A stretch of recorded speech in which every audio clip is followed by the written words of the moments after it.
Qu'est-ce qu'une femme médecine pour moi aujourd'hui? Une femme médecine, c'est une guérisseuse. Au même titre qu'un ou une chamane, c'est un guérisseur, c'est une guérisseuse.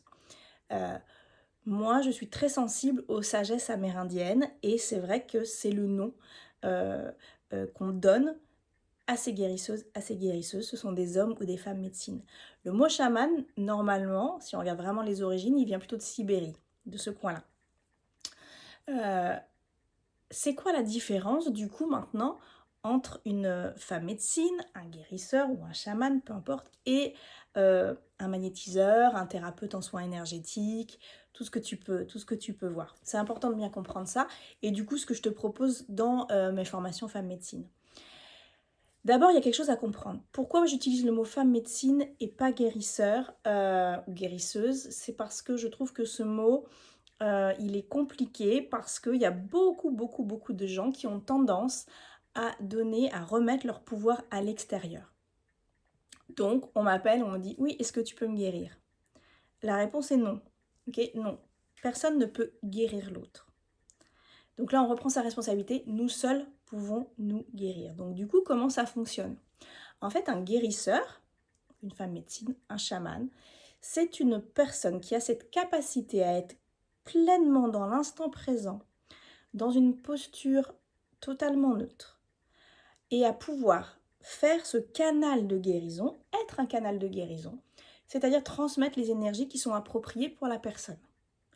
Et seulement si elle a la croyance, la foi, qu'elle est en capacité de recevoir, donc elle fait de la place pour recevoir ces énergies, et que c'est ok pour elle, qu'elle a fini d'expérimenter ce qu'elle avait expérimenté, alors elle pourra se guérir.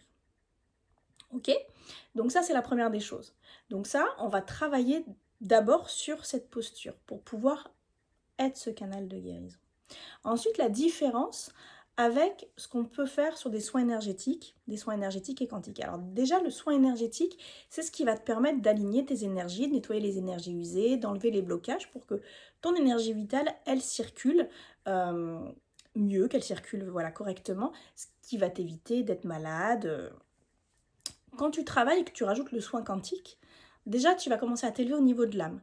Tu vas travailler sur différents corps, tu vas recevoir les messages, tu vas pouvoir les libérer, les mémoires transgénérationnelles, karmiques, tu vas vraiment recevoir une compréhension et bien de ce que l'âme est venue expérimenter. Donc tu montes déjà à un niveau, ce que tu permets à la personne qui vient te voir de s'éveiller, d'avoir une meilleure compréhension de ce qu'elle est venue expérimenter sur cette vie. Et du coup, quand tu rajoutes au niveau de la femme médecine, tu fais ses soins d'énergie et ses soins quantiques. Mais la femme médecine, elle a aussi son sac médecine. Dans son sac médecine, elle a plein d'outils. Elle va travailler avec les plantes, avec le cacao, avec la rose, avec le lotus, le romarin, plein de plantes extraordinaires. Elle va travailler avec le son, avec les bols, que ce soit des bols en cristal ou les bols chantants tibétains. Elle va travailler avec le tambour, avec le hocher.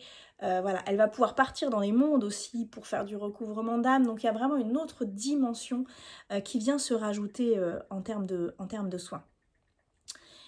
D'autre part, il y a quelque chose qui est très important. C'est que moi, j'ai cette croyance que pour pouvoir accompagner l'autre, il faut avoir expérimenté.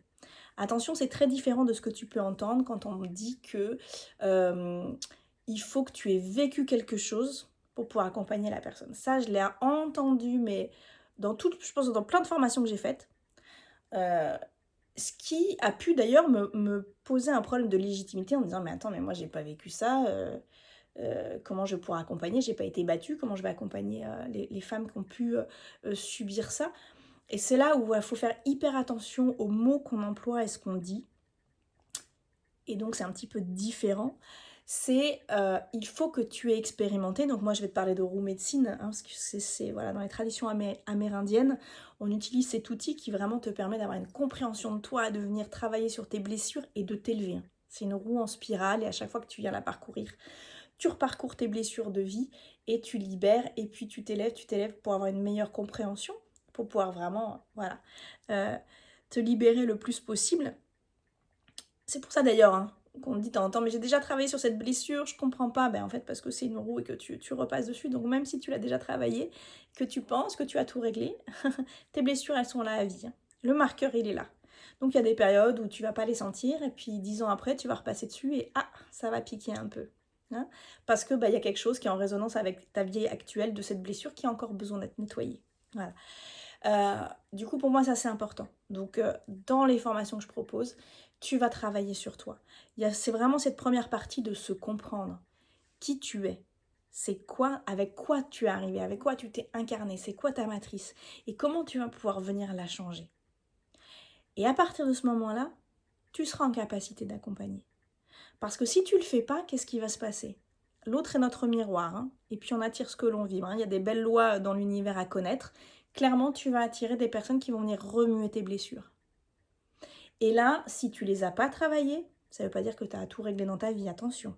Mais si tu les as pas travaillées, si tu les connais pas, ah bah ça va être très compliqué de rester justement dans ta position neutre, tu vois, parce que ça va venir appuyer sur ta blessure. Donc c'est ça qu'on fait, c'est ça la femme médecine. La femme médecine, elle a travaillé sur elle. Elle se connaît. Elle est d'ailleurs en travail perpétuel. Elle parcourt sa roue médecine à chaque instant de sa vie. C'est une posture aussi dans ton quotidien.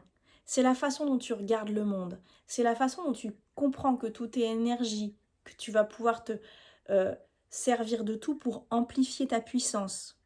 Voilà. C'est toute cette compréhension du monde. C'est ça que je voulais te transmettre aujourd'hui. Je t'envoie plein de lumière.